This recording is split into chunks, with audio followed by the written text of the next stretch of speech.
नमस्कार मित्रांनो, साधी माणसे या मालिकेच्या आजच्या भागामध्ये आपण बघणार आहोत. चोरट्या पंकजचं निरूपाने चांगलं सटासट थोबाड फोडताच सत्याने आपली सत्यागिरी वापरून लावलं दोघांना शिक्षा भोगायला. तर इथे आता सगळेजण हॉलमध्ये बसलेले असतात. तेव्हा पंकज आणि देविका येतात. त्याच वेळेस आता पंकज सगळ्यांना म्हणू लागतो, हे बघा, मला तुम्हा सगळ्यांना एक अनाउन्समेंट सांगायची. आता मात्र निरूपा तर खूपच खुश होते. तेव्हा सुधाकर भाऊ म्हणू लागतात, खरंच पंकज, काही आनंदाची बातमी आहे का? त्यावर निरूपा म्हणू लागते, देविका, अगं किती लबाड निघाली तू. अगं आनंदाची बातमी ह्या आधी कुठे कळवलं? असं डायरेक्ट सांगायली की काय? त्याच वेळेस देविका आता पंकजला खुणावते, अरे ये सांग ना त्यांना. त्यावर पंकज लागतो, मम्मा, उगाच गैरसमज करून घेऊ नको, तसली आनंदाची बातमी नाही आहे. तेव्हा सुधाकर भाऊ म्हणू लागतात, मग काय सांगायचंय पंकज? त्यावर सत्या म्हणू लागतो, सांग सांग, जे काय असेल ना ते सांग. आणि निरूपा, तू अति घाई करू नको. तू ना त्या बबड्याला बोलू देत नाही पूर्ण, म्हणून तो चुकतो. दरवेळेस तू त्याचं अर्धवटच बोलणं ऐकून घेते, पूर्ण तरी ऐकून घे. तेव्हा निरूपा म्हणू लागते, बरं ठीक आहे, सांग, काय अनाउन्समेंट सांगायची सांग. त्याच वेळेस पंकज लागतो, बाबा, मी आणि देविकाने ठरवलंय, तुमच्या कष्टाचे पैसे तुम्हाला परत करायचे. तुमचे 35 लाख फंडाचे पैसे तुम्हाला पुन्हा द्यायचे. त्यावर लगेच आता हे ऐकताच निरूपा तर जणू काही खूपच आनंदून जाते. चक्क बबड्या आणि देविका यांना त्यांच्या फंडाचे पैसे परत करतायत. आता सुधाकर भाऊ एक नाही दोन नाही पंकजकडे बघू लागतात. त्याच वेळेस पंकज देविकाकडे बघतो. आता देविका त्याला खुणावते आणि पटकन पंकज खाली बसतो आणि चेकबुकवरती आता सुधाकर भाऊंचं नाव, 35 लाख रुपये रक्कम, सगळा काही चेक त्यांनी आता लिहिलेला असतो. त्यावरती सही केलेली असते. आता पटकन लगेच पंकज तो चेक घेतो आणि बाबांच्या हातात देत म्हणू लागतो, बाबा, ही घ्या, तुमच्या कष्टाची कमाई 35 लाख रुपये. आता मात्र सत्या जोरात टाळ्या वाजू लागतो, टाळ्या होऊ द्या, टाळ्या होऊ द्या. त्याच वेळेस पंकज लागतो, बाबा, आता तुम्हाला तुमचे पैसे भेटले ना? त्यावर सुधाकर भाऊ लागतात, पंकज, अरे हे सगळं काय आहे? आणि पंकज, अरे हे पैसे तर तुला तुझ्या सासऱ्यांनी तुझ्या बिझनेससाठी दिले होते ना, मग तू मला का देतोय? तेव्हा पंकज लागतो, बाबा, हे बघा, बिझनेसपेक्षा आधी मुलाचं कर्तव्य खूप मोठं आहे आणि मी ते पार पाडले आज. आता मात्र लगेच सत्य मला लागतो, वा पंकज साहेब, एक नंबर. टाळ्या होऊ द्या रे, चला पटकन, 1 2 3 असे म्हणत रवी, रिया, मीरा सगळेजण जोरजोरात टाळ्या वाजू लागतात. त्याच वेळेस आता लगेच सुधाकर भाऊ म्हणू लागतात, अरे पण तुझा बिझनेस? तेव्हा पंकज लागतो, हे बघा बाबा, देविका आणि मी खूप विचार केला आणि त्यानंतर आम्हाला असं वाटलं की पैशांपेक्षा जास्त महत्त्वाचं आपलं नातं आहे की नाही, म्हणून आम्ही हे पैसे तुम्हाला द्यायचं ठरवलं. आता मात्र सत्य पुन्हा म्हणू लागतो, वा, बबड्या, काय बोललायस तू? अरे हे तर टाळ्यांचं वाक्य. 1 2 3 टाळ्या होऊन जाऊ द्या, असे म्हणत आता रवी, रिया सगळेजण जोरजोरात टाळ्या वाजू लागतात. तेव्हा देविका म्हणू लागते, सत्या, काय रे तुझं मध्ये गप्प बैस ना. बाबा, खरं तर मी तुम्हाला सांगते, पंकजला ही आयडिया ना मीच दिली. मीच त्याला सांगितलं, बाबांच्या कष्टांचे पैसे तुझ्याकडनं गेले होते ना, त्यामुळे तू त्यांना हे पैसे परत कर. आणि तसंही माझे बाबा माझ्या जवळ नाही आहेत ना, ते खूप दूर असतात, त्यामुळे मलाही त्यांची आठवण येते. पण तुम्ही माझे बाबाच आहात ना. जर माझ्या बाबांच्या पैशांनी या बाबांना आनंद होत असेल तर मला तो आनंद बघायचा आहे, म्हणून मीच हे ठरवलं आणि पंकजने लगेच ऐकलं. तेव्हा निरूपा म्हणू लागते, वा देविका, 1 नंबर. त्याच वेळेस सत्य म्हणू लागतो, बबड्या, अरे एकदम तुझ्यासारखीच निघाली की ही बबडी. तिने काय वाक्य केलंय, वा, तिच्यासाठी बी टाळ्या व्हायलाच पाहिजे. 1 2 3 असे म्हणत पुन्हा आता जोरजोरात टाळ्या वाजू लागतात. त्यावर लगेच आता पंकज लागतो, सत्या, काय चालू रे तुझं? जरा गप्प बैस ना, बोलू दे ना आम्हाला. तेव्हा सत्या म्हणू लागतो, बबड्या, अरे काय बोललायस तू? बाप, खरंच या बबड्याचा आज अभिमान वाटायला पाहिजे. खरं तर ना या बबड्याला ना कर्तृत्वाचा अभिनेता म्हणून पुरस्कारच भेटायला पाहिजे आणि विजेत्या म्हणून पंकजला घोषित करण्यात आलेलं आहे. त्यामुळे मान्यवरांनी बसून घ्या आणि विजेते तुम्ही स्थापन करा तुमची जागा. आणि हे बघा, आता लवकरच या विजेत्यांचा चित्रपट तुम्हाला TV वरती बघायला भेटणार आहे. आता सगळेजण सत्यजितकडे बघू लागतात. पंकज आणि देविकाला धक्काच बसतो, हा सत्य असं काय बोलतोय? त्यावर लगेच आता सत्या बबड्याला त्या सोप्यावरती टेकवतो आणि लागते, बबड्या, अरे कर्तृत्वाचा अभिनेता झालाय तू. तुझा चित्रपट बघायचा आहे ना तुला टी व्हीवर, मग बैस. आता सगळेजण बसलेले असतात. सत्यजित पटकन आता एक पेनड्रॉय काढतो खिशातनं आणि तो टी व्हीला जोडतो. आता पंकज आणि देविका जरा गंभीर झालेले असतात. हा कसला पिक्चर दाखवणार आहे नेमकं हे त्या दोघांना काही माहिती नसतं. ते दोघे अगदी गाफील असतात. पण आता जो टी व्हीवरती पिक्चर लागलेला असतो ना, तो खरंच खूप बघण्यासारखा असतो, इंटरेस्टिंग असतो. आता मात्र त्यात सरळ सरळ दिसू लागतं कसं पोलीस स्टेशनमध्ये सारिकाने पंकजच्या अकाउंटवरती 35 लाख ट्रान्सफर केलेले असतात. त्यामुळे हा पंकज तर वेडा झालेला असतो. तो सगळ्या हवालदारांना, कॉन्स्टेबल मॅडमना, सगळ्यांना आपल्या मोबाईलमध्ये जे 35 लाख आलेले असतात ना ते दाखवू लागतो आणि आनंदाने उड्या मारतच म्हणू लागतो, 35 लाख मिळाले, मला 35 लाख मिळाले. तर त्यानंतर बबड्या आणि बबडी घरी निघालेले असतात. आता हा पिक्चर बघून सगळेजण हादरलेले असतात, कारण हा भामटा बबड्या आणि ही बबडी काय करू शकतात हे समद्यांना कळालेलं असतं. आणि रस्त्यात देविका पंकजला म्हणत असते, पंकज हे पैसे आपल्याला बाबांना नाही द्यायचे. तेव्हा पंकज लागतो, बेबी अगं पण हे पैसे त्यांचेच आहेत ना, त्यांच्या कष्टाचे. तेव्हा देविका म्हणू लागते, मूर्ख आहेस का तू. अरे सारिका आपल्याला भेटली, तिने 35 लाख दिले, हे कुणाला माहिती आहे नाही ना. मग आपल्या दोघांच्या जॉईंट अकाउंटमध्ये पैसे आहेत हे कुणाला कळणारच नाही. सारिका आपल्याला भेटली हे कुणाला माहितीच नाही असं दाखवायचं. आणि हे पैसे तुला आणि मलाच. आणि मग आपण हवं ते करू शकतो पंकज. हे सगळं या बबडीने, या बबड्याच्या डोक्यात भरवलेलं असतं. आता मात्र इथे पिक्चर समाप्त झालेलं असतं. पण या बबड्या आणि बबडीचं सगळं सत्य सगळ्यांसमोर आलेलं असतं. सुधाकर भाऊ मात्र खूपच रागाने मोठाले डोळे करून या पंकजकडे बघू लागतात. पंकज आणि देविका खाली मान घालून उभे असतात, कारण आता चोरी पकडली गेलेली आहे ना. त्याच वेळेस आता निरुपाही भडकते. तेव्हा लगेच सुधाकर भाऊ म्हणू लागतात, शब्द नाही राहिले माझ्याकडे. पंकज, अरे एवढ्या नीचपणाने वागायला तुला लाज नाही वाटत. अरे काय बोलायचं तुला. अरे सगळे शब्द संपवले जातात. तू दरवेळेस असं वागतो, तुला लाज नाही वाटत. तेव्हा लगेच आता निरुपा म्हणू लागते, पंकज अरे एवढा नालायकपणा करतो तू, तुला काहीच वाटत नाही. अरे बिनडोक नाही तर. अरे कधी सुधारणार आहे तू. अरे का माती खातो दरवेळेस. आता निरुपाही पंकजवरती ओरडू लागते. पंकज आणि देविका मात्र गप्प असतात. त्याच वेळेस सत्याने लागतो, बाप खरं तर हे 35 लाख तुझ्या कष्टाच्या कमाईचे, पण या दोघांची नियत फिरली पैसे बघून. आणि मग काय, या दोघांनी हे पैसे आपलेच आहे असं ठरवलं. पण हा सत्या काय यांना सोडणार होता का. मग या सत्याने सत्यागिरी वापरून हा समदा पिक्चर बनवला आणि बरोबर यांना त्या जाळ्यात अडकवलं. आणि म्हणूनच तर आज या दोघांनी हे समदे पैसे तुला परत केले. आणि बाप, या पिक्चरची स्टोरी कोणी तयार केली तुला माहिती, या सत्याने. पण याचं सगळं एडिटिंग आपल्या रव्याने केलं आहे. तेव्हा लगेच रवी लागतो, हो बाबा मी केलं या. त्यावर लगेच सत्या म्हणू लागतो, आणि तुम्ही जो मगाशी त्या बातम्यांमध्ये आवाज ऐकला ना, तो आवाज आहे आपल्या डबिंग स्टार रियाचा. तिने बनवली होती ती सगळी न्यूज. आता सगळेजण रियाकडे बघू लागतात. देविका आणि पंकजला खूपच राग येतो. त्याच वेळेस आता लगेच आजी म्हणू लागते, निरुपा बघ सत्यजित, मीरा, रवी, रियामुळे आज पुन्हा आपल्या घरात लक्ष्मी आली. त्यामुळे तू या चौघांची दृष्ट काढ. पोरांनी बाहेर गेलेली लक्ष्मीची पावलं पुन्हा घरात आणली. त्याच वेळेस सुधाकर भाऊ लागतात, सत्यजित, मीरा, रवी, रिया तुमचं कौतुक करावं तेवढं थोडं आहे. खरंच आज तुम्ही मला माझ्या कष्टाचे पैसे परत केलेत. जेव्हापासनं माझ्या फंडाचे पैसे माझ्यापासनं दूर गेले होते ना, तेव्हापासनं रात्र झोप लागत नव्हती मला. सारखा तोच विचार माझ्या मनात यायचा. कारण आपल्या सर्वसामान्य लोकांसाठी हे 35 लाख म्हणजे खूप मोठी कमाई असते ना रे. आणि आपल्यासारख्यांना सगळं आयुष्य याच्यावरती काढायचं असतं. खरंच हा विषय फंडाचा तर मी सोडून दिला होता. मला वाटलं होतं की माझ्या कष्टाचे पैसे मला भेटणारच नाही. पण सत्यजित, मीरा हे समजा तुमच्यामुळे झाले. तुमचे किती आभार मानावे ना ते कमीच आहे. आता मात्र सुधाकर भाऊ खूपच खुश झालेले असतात. त्याच वेळेस आता लगेच निरुपा बबड्याजवळ येते. आता मात्र बबड्या भामट्या नजरेने देविकाकडे बघू लागतो आणि मनाशीच म्हणू लागतो, अरे बापरे, मम्मा माझ्या समोर आली आणि आता ही देविका माघार घेणार. ती काहीच बोलणार नाही आणि मला पुढे करणार. मी काय बोलू आता. मम्मा तर माझ्याशी कसं वागेल आणि काय बोलेल सांगता येणार नाही. कुठल्या तोंडाने बोलू?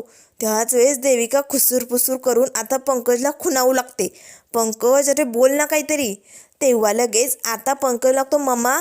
त्याच वेळेस आता निरुपा सटकन एक पंकजच्या कानाखाली ओढते. आता सगळेजण निरुपाकडे बघू लागतात. त्याच वेळेस पंकज लागतो मम्मा.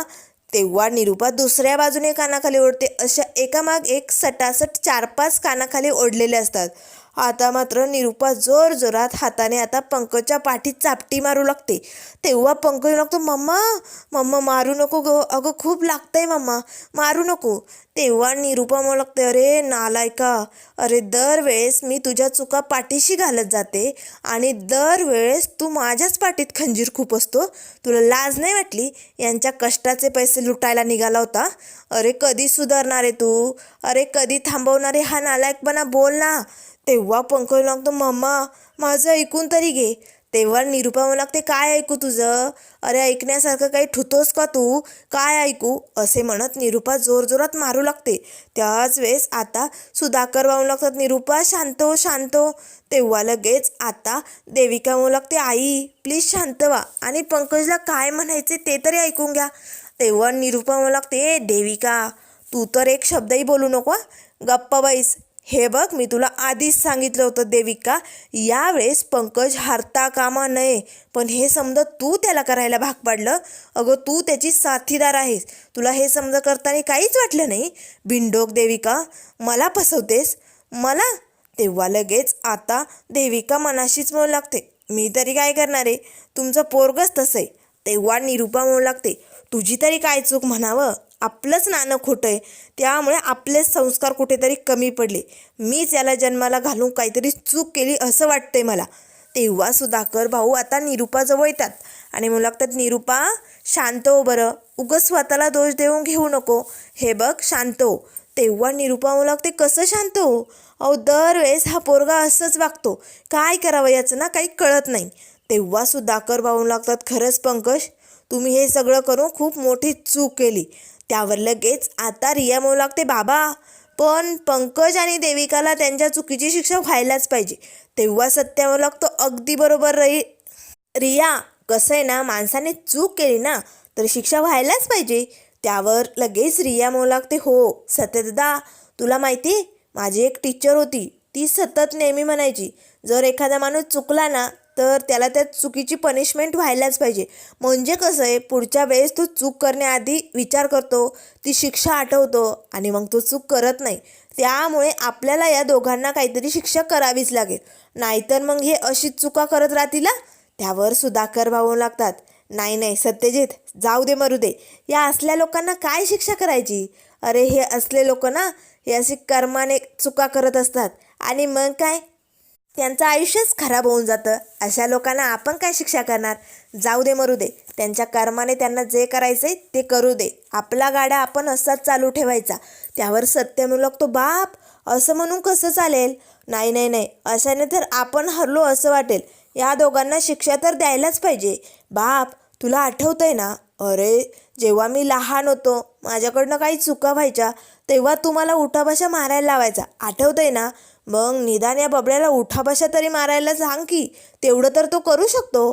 तेव्हा लगेच आता पंकज आणि देविका एकमेकांकडे बघू लागतात. त्याच वेळेस आता रिया पुढे येते आणि म्हणू लागते, अगदी बरोबर सत्यदादा, आमच्या टीचर अशाच म्हणायच्या, उठाबशा काढल्या ना की पुढच्या वेळेस माणूस बरोबर लक्षात ठेवतो, त्यामुळे शिक्षा तर व्हायलाच पाहिजे. तेव्हा पंकज लागतो, ए रिया तुझं काय मध्ये मध्ये, तू कशाला बोलते? त्यावर सत्य म्हणू लागतो, बबड्या ती जे काय बोलते ना ते अगदी बरोबर आहे, काहीच चुकीचं नाही, बोलू दे तिला. चल तू उठाबशा काढायला सुरुवात कर, टाईमपास करू नको, चलावर. रिया तू मोजायला सुरुवात करा. तेव्हा रिया म्हणू लागते, चालेल सत्यदादा, मी मोजते की, कमॉन पंकज दादा कर सुरुवात. आता पंकजने इथे उठाबशा काढायला सुरुवात केलेली असते. 1 2 3 अशा 4 उठाबशा पंकजने काढलेले असतात. तेव्हा लगेच आता देविकाकडे बघतच पंकज लागतो, थांबा 1 मिनिट, म्हणजे कसं आहे ना, चूक माझी एकट्याची थोडीच आहे, या सगळ्यात देविका माझी साथीदार होती, मग तिला का शिक्षा देत नाही आहे तुम्ही? तिने पण उठाबशा काढायला पाहिजे ना.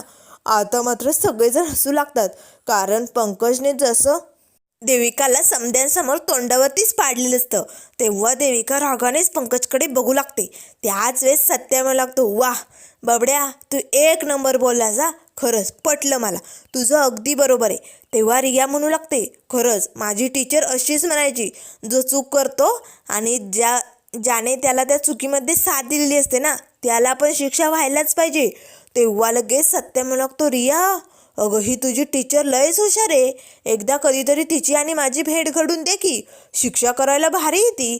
त्यावर लगेच रिया म्हणू लागते, नक्कीच सत्यदादा, पण चला रिया, मी पंकज दादाच्या उठाबशा मोडते आणि सत्यदादा तू ना देविकाच्या उठाबशा मोड. चला चला सुरुवात करा. आता दोघांनीही उठाबशा काढायला सुरुवात केलेली असते. त्याच वेळेस आता देविका थांबते आणि म्हणू लागते, एक मिनिट, मी का शिक्षा भोगायची? या सगळ्याचा आणि माझा काय संबंध?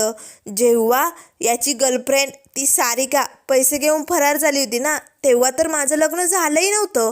हा सगळा लग्नाच्या आधीचा विषय ना, हे प्रकरण तेव्हाच आहे ना, मग माझा काय संबंध?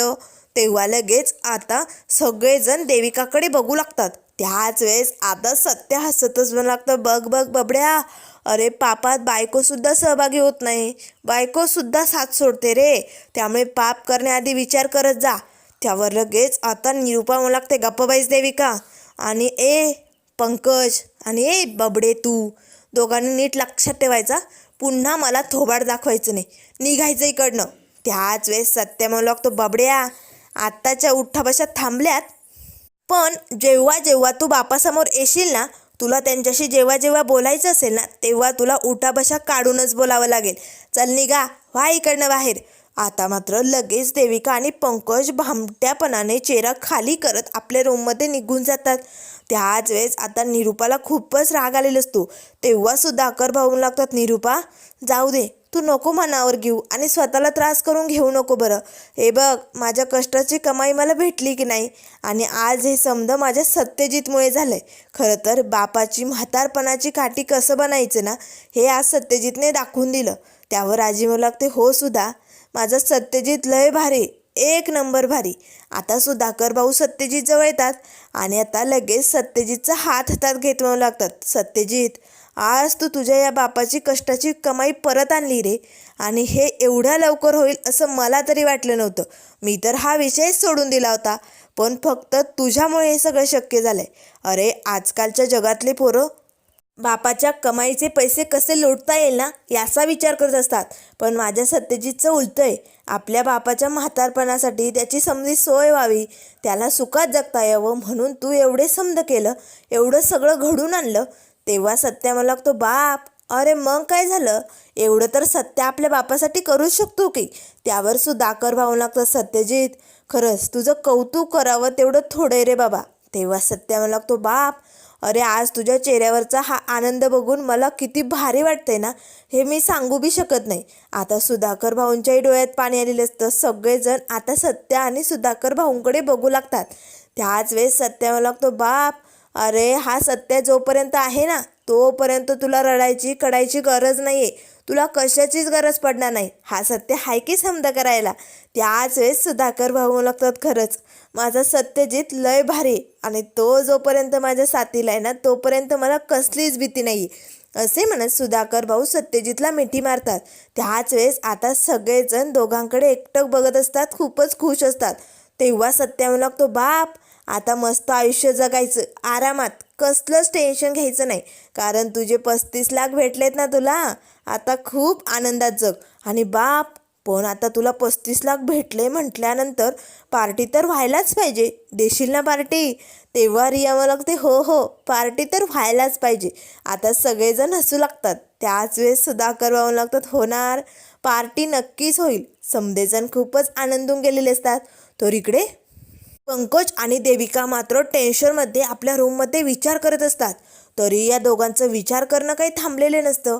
बबडीचं काहीतरी प्लॅनिंग करायचं चालू असतं. त्याच वेळेस पंकज लागतो, बेबी जाऊ दे ना, दे सोडून, जे झालं ते झालं, शेवटी पैसे तर बाबांचेच होते ना, आपले थोडी होते ते. त्याच वेळेस देविका म्हणू लागते, असं कसं जाऊ द्यायचं पंकज, अरे आपला एवढा इन्सर्ट झालाय आणि वरनं पैसे पण हातातनं गेले, असं जाऊ द्यायचं नाही.